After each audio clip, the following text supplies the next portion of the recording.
Hi guys, welcome back to my channel. Today I'm going to read the book of Mark chapter 9. Let's start.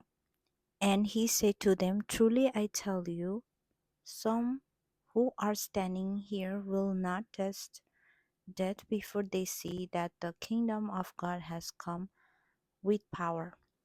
The Transfiguration. After 6 days Jesus took Peter, James and John with him and led them up a high mountain where they were all gone.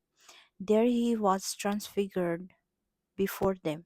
His clothes became dazzling white, whiter than anyone in the world could bleach them. And there appeared before them Elijah and Moses, who were talking with Jesus. Peter said to Jesus, Rabbi, it is good for us to be here. Let us put up three shelters, one for you, one for Moses, and one for Elijah. He did not know what to say. They were so frightened. Then a cloud appeared and covered them, and a voice came from the cloud, this is my son, whom I love. Listen to him. Suddenly, when they looked around, they no longer saw anyone with them except Jesus.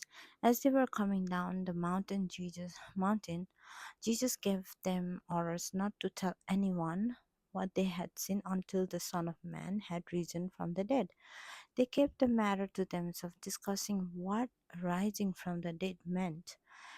And they asked, "Why do you teach others, teachers? Why do the teachers of the Jew say that Elijah must come first?" Jesus replied, "To be sure, Elijah does come first and restores all things. Why then is it written that the Son of Man must suffer much and be rejected? But I tell you, Elijah has come, and they have done to him everything they wished, just as it is written about him." Jesus heals a boy possessed by the impure spirit.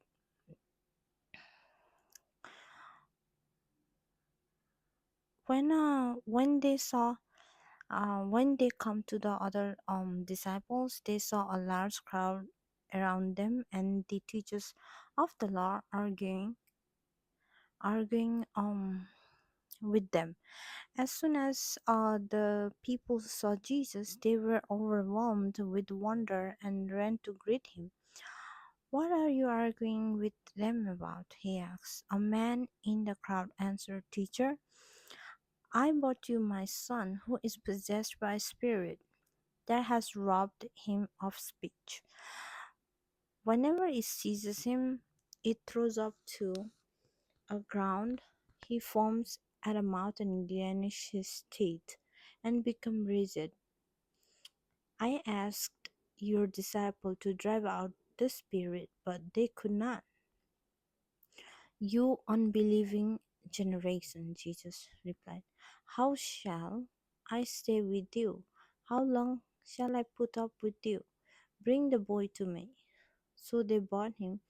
When the spirit saw Jesus, it immediately threw the boy into a convulsion. He fell to the ground and rolled around, foaming at the mouth. Jesus asked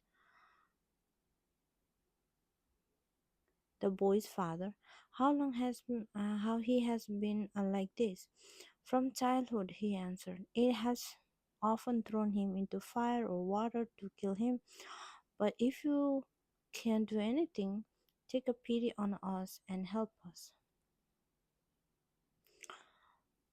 "If you can," said the Jesus, "everything is possible for one who believes."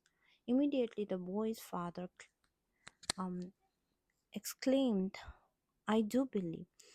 Help me overcome my unbelief." When Jesus saw that the crowd was running to the scene, he rebuked the impure spirit, right?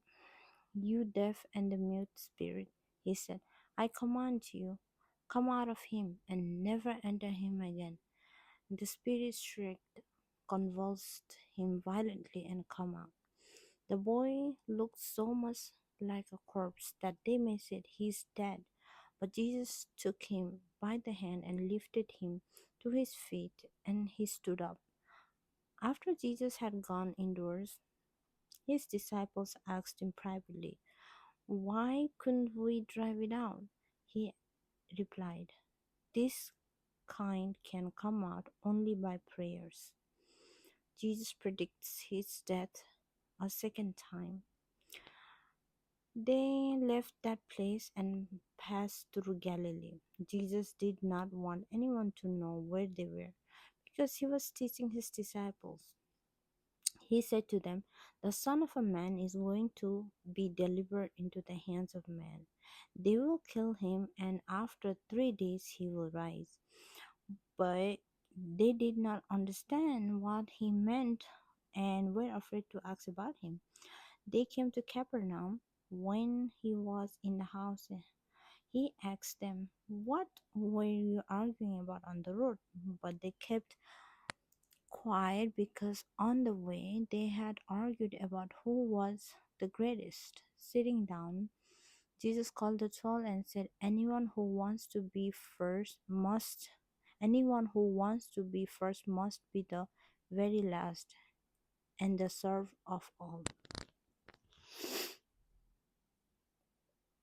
He took a little child whom he placed among them, taking the child in his arms, and he said to them, "Whoever welcomes one of these little children in my name welcomes me, and whoever welcomes me does not welcome me. Whoever welcomes me does not welcome me, but the one who sent me. Who, whoever is not against us is for us." Jesus said, "John, we saw someone driving out demons in your name, and we told him to stop because he was not one of us." "Do not stop him," Jesus said, "for no one who does a miracle in my name can in the next moment say anything bad about me. For whoever is not against us is for us. Truly I tell you, anyone who gives you a cup of water in my name because you belong to the Messiah will certainly not lose their reward." Causing to stumble. If anyone causes one of these little ones, those who believe in me, to stumble, it would be better for them if a large millstone were hung around their neck and they were thrown into the sea. If your hand causes you to stumble, cut it off. It is better for you to enter life maimed than with two hands to go into hell, where the fire never goes out. And if your foot causes you to stumble, cut it off. It is better for you to enter life crippled than to have 2 feet and be thrown into hell.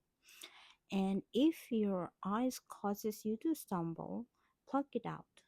It is better for you to enter the kingdom of God with one eye than to have 2 eyes and be thrown into hell, where the worms that eat them do not die, and the fire is not quenched. Everyone will be salted with fire. Salt is good, but if it loses its saltiness, how can you make it salty again? Have salt among yourself and be at peace with each other. Okay, that's all for now. The chapter 10 I'm going to do on next time. Thank you. Bye.